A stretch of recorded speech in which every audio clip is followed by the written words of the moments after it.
दोस्तों फिलहाल आप लोगों को अभी ज्यादा फोकस करना है आपका मेजर पेपर में, क्योंकि दोस्तों पॉलिटिकल साइंस का मेजर पेपर 2 हो या मेजर पेपर 3 हो, इसका जो सिलेबस है ना मेरे भाई पूरा अटपटांग है। इसी के अकॉर्डिंग मैं आज आप लोगों के सामने 2 टिप्स लेकर आया हूं। इस टिप्स को बेहतरीन तरीके से सुनकर जाएंगे। पहला मेरे भाई मैं आप लोगों को PYQ बताने वाला हूं। दूसरा आप लोगों को मेरे दोस्तों मैं आप लोगों को इंपॉर्टेंट क्वेश्चन देने वाला हूं, साथ ही साथ वो क्वेश्चन आपको कहां से मिलेगी। तीसरा बात यहां पे सबसे इंपॉर्टेंट आती है कि सर एग्जाम हॉल में हम कैसे लिखें। मेरे दोस्तों सबसे इंपॉर्टेंट बात आप लोग याद रखिएगा, जो आप लोगों का MCQ होगी यानी 5 क्वेश्चन होगा, 1 से लेकर 5 क्वेश्चन, जो आप लोगों का वन लाइनर क्वेश्चन होती है भाई, इस वन लाइनर क्वेश्चन पे आप लोगों को ज्यादा फोकस करना है। क्योंकि दोस्तों अगर आप धनबाद से हैं और कंबाइंड बिल्डिंग का नाम सुने हैं तो मेरे दोस्तों धनबाद के कंबाइंड बिल्डिंग के सामने एक हमारा स्कूल है बालिका विश्वविद्यालय, यानी दोस्तों हमारा बालिकाओं का स्कूल है। वहीं पे हमारा कॉपी जांच होती है मैट्रिक का, इंटर का, 11th का। तो इस बार मैंने गया था वहां पे कॉपी जांच के दौरान, क्योंकि मैं भी कॉपी जांच कर रहा था। एक्चुअली मैं जांच इसलिए करने गया था क्योंकि मेरा फ्रेंड जो है ना टीचर्स है, उन्हीं के साथ मैंने गया था और दोस्तों वो कॉपी जांच कर रहे थे। तो मैं देख रहा था ये कि कैसे मार्क्स दिया जाता है। तो मैंने वहां पे एक चीज गौर किया कि जब भी कोई कॉपी जांच करते थे कोई टीचर्स, तो सबसे पहला उनका जो MCQ जो होती थी ना, उस सबसे ज्यादा फोकस करते थे MCQ, उसी के अकॉर्डिंग उनका कॉपी को जांच किया जाता था। क्योंकि मेरे भाई अगर आपने स्टार्टिंग का 5-6 क्वेश्चन अगर आप सही तरीके से लिख लिए हैं तो एग्जामिनर को ये लगते हैं कि ये बंदा पढ़ा लिखा है और ये अच्छी तरह से लिखे होंगे कॉपी पे, ठीक है, इसलिए ज्यादा चेक भी नहीं करते हैं। लेकिन मेरे भाई एक बात और याद रखिएगा, जब भी आप लोग लॉन्ग क्वेश्चन आंसर को लिखेंगे ना मेरे लाडला, उस समय आप 2 चीज ख्याल रखेंगे। पहला, आप जब भी स्टार्ट करें लॉन्ग क्वेश्चन को भूमिका देकर स्टार्ट करें। दूसरा, जब भी आप लोग कॉपी में लिखे आंसर लॉन्ग क्वेश्चन का, पॉइंट वाइज होनी चाहिए, यानी पॉइंट 1, पॉइंट 2, पॉइंट 3 इस तरह से पॉइंट वाइज होनी चाहिए। साथ ही साथ उस पॉइंट में आप लोग का डेफिनेशन होना चाहिए। तीसरा, बिना निष्कर्ष लिखे कभी आंसर को खत्म नहीं करना है भाई, ठीक है। क्योंकि बहुत सारे स्टूडेंट्स क्या करते हैं, मैंने देखा कि बहुत सारे स्टूडेंट्स क्या करते हैं मेरे शेरू सरनियों, कि वो बिना निष्कर्ष लिखे ही आंसर को समाप्त कर देते। ऐसा नहीं करना है। स्टार्टिंग में भूमिका और एंड में निष्कर्ष का होना आवश्यक नहीं, अति आवश्यक है। इस चीज को ख्याल रखिएगा। खैर आइए सर मुद्दा पे बात करते हैं। आज हमारा टॉपिक था, पहला हमारा PYQ होगी, फिर मैं आप लोगों को बताऊंगा दोस्तों इसके अकॉर्डिंग भी और क्या क्या इंपॉर्टेंट क्वेश्चन है और आप लोग कहां से देख सकते हैं, वो सारा चीज मेरे भाई मैं आप लोगों को बताने की पूरी कोशिश करूंगा।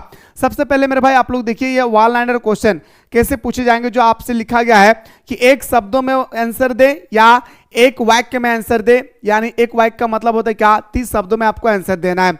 जैसे तुलनात्मक राजनीति का प्राथमिक केंद्र बिंदु क्या है, इसका आंसर आपको देना होगा। इसी तरह से अगर हम लोग दूसरा क्वेश्चन की ओर अगर हम लोग बढ़ते हैं मेरे भाई, दूसरा क्वेश्चन की ओर हम लोग बढ़ते हैं तो दूसरा क्वेश्चन आपका B नंबर में ये पूछा गया है कि बताइए सर हमारा तुलनात्मक राजनीति में कौन सा दृष्टिकोण नियमों और औपचारिक संरचनाओं पर ध्यान केंद्रित करता है। ये आपको लिखना होगा। ये पूरा का पूरा 1 शब्द का है, आप 1 शब्द में भी इसका उत्तर आसानी से लिख सकते हैं।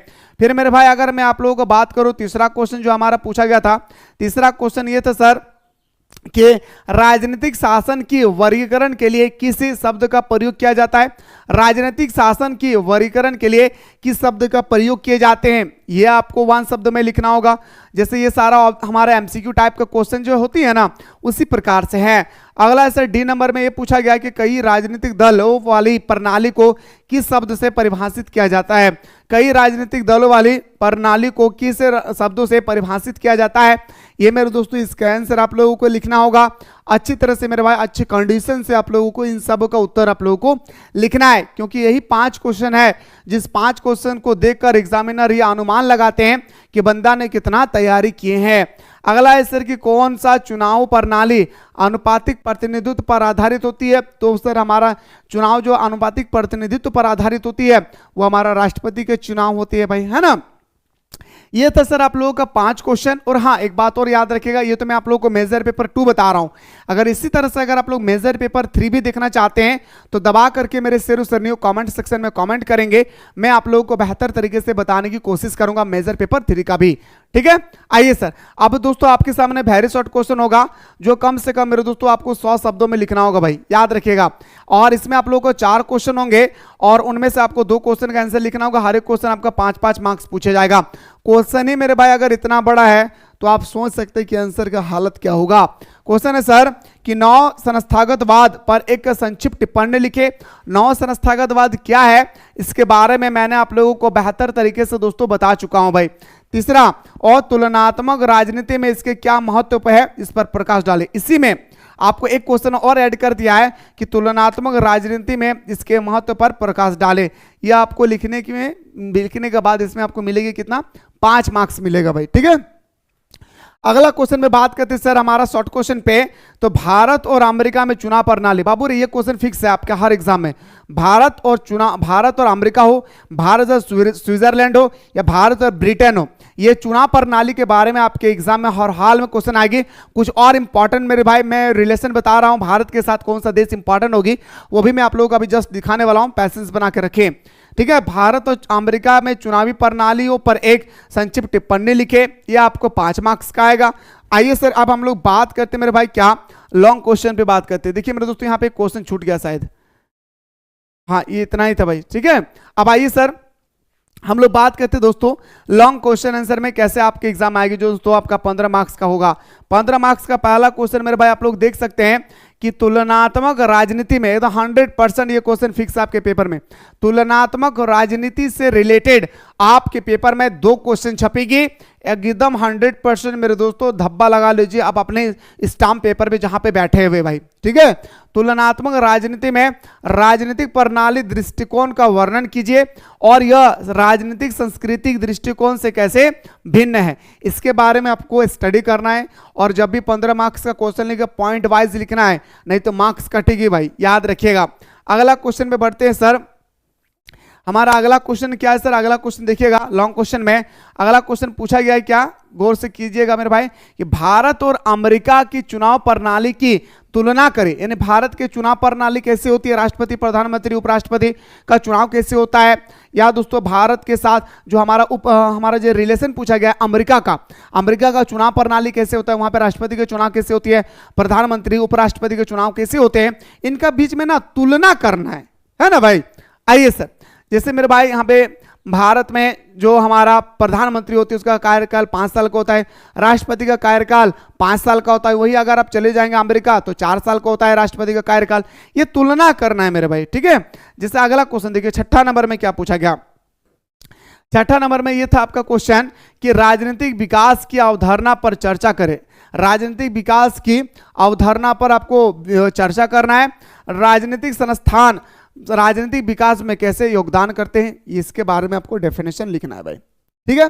अगला क्वेश्चन में बढ़ते हैं सर, अगला प्रश्न है मेरे भाई, पैसेंस बनाइए, मैं आप लोगों को अभी कुछ इंपॉर्टेंट क्वेश्चन भी दिखाऊंगा, ठीक है, ध्यान से देखिएगा। आइए सर अब अगला आता है कि लोकतंत्र के विभिन्न मॉडल की व्याख्या कीजिए, भारत एवं अमेरिका के लोकतंत्र मॉडल की तुलना करें। यानी मेरे भाई तुलना एकदम फिक्स है, 3 क्वेश्चन यहीं से टपकेगी, तुलना से रिलेटेड, कंप्रोमाइज तुलना से रिलेटेड, ठीक है। अगला क्वेश्चन है सर, अगला क्वेश्चन देखिए मेरे भाई, अगला क्वेश्चन आपसे क्या पूछा गया है, अगला क्वेश्चन है कि राजनीतिक शासन की विभिन्न टाइपोलॉजी का वर्णन कीजिए, विभिन्न देशों के उदाहरण के साथ इन टाइपोलॉजी की तुलना और अंतर की व्याख्या करें। यह आपका था सर प्रीवियस ईयर का क्वेश्चन। अगला क्वेश्चन आपका प्रीवियस ईयर का क्वेश्चन है, क्वेश्चन ही अगर इतना बड़ा होगा तो मेरे दोस्तों आंसर क्या हाल होगा ये तो आप ही लोगों को पता होगा। दोस्तों लोकतांत्रिक प्रणाली में राजनीतिक संचार में मीडिया की भूमिका पर चर्चा कीजिए, मीडिया कैसे सार्वजनिक राय, चुनावी परिणामों और भारत अमेरिका ब्रिटेन जैसे देशों में पार्टी प्रणाली को प्रभावित करता है, इसके बारे में मेरे सिर्फ सरनियों आप लोगों को स्टडी करना है। ये था सर आप लोगों का मेजर पेपर 2। इसी तरह से मेजर पेपर 3 के बारे में भी आप लोग अगर देखना चाहते हैं PYQ तथा सिलेक्टेड क्वेश्चन तो आप लोग बताइएगा। आइए सर अब मैं आप लोगों को कुछ इंपॉर्टेंट की पॉइंट दे रहा भाई, मतलब कुछ इंपॉर्टेंट क्वेश्चन बता रहा हूं। इन सारे क्वेश्चनों को मेरे भाई एकदम दिल के दरवाजे पे बंद कर लीजिएगा। कहां मिलेगा, सबसे पहले आप लोग जाइएगा प्ले स्टोर में, सर्च कीजिएगा मिसाइल क्लासेस के एप्लीकेशन को डाउनलोड कर लीजिएगा। डाउनलोड करने के बाद आपके सामने बहुत सारे ऐसे कोर्सेस होंगे, आपका ध्यान बाज की तरह होनी चाहिए और आपका focus semester 2 political science honours पर होनी चाहिए। होने के बाद मेरे दोस्तों यहाँ पे आप कंटेंट में क्लिक करेंगे, कहाँ पे आप अपना कंटेंट में क्लिक करेंगे। कंटेंट में क्लिक करने के बाद सीधा आप नीचे आ जाएंगे भाई। नीचे यहाँ पे आप जाके देख सकते हैं मेरे भाई मेजर पेपर 2। वहाँ पे जाने से पहले सबसे पहले यहाँ पे देखेंगे बीबीएम का यूनिवर्सिटी। इस बीबीएम का यूनिवर्सिटी में आपको क्लिक करना है। क्लिक करने के बाद दोस्तों आपको ऊपर आ जाना है। ऊपर आने के बाद आपको देखना है मेजर पेपर कहाँ लिखा हुआ है, वहाँ पे गौर करना है आपको, ठीक है।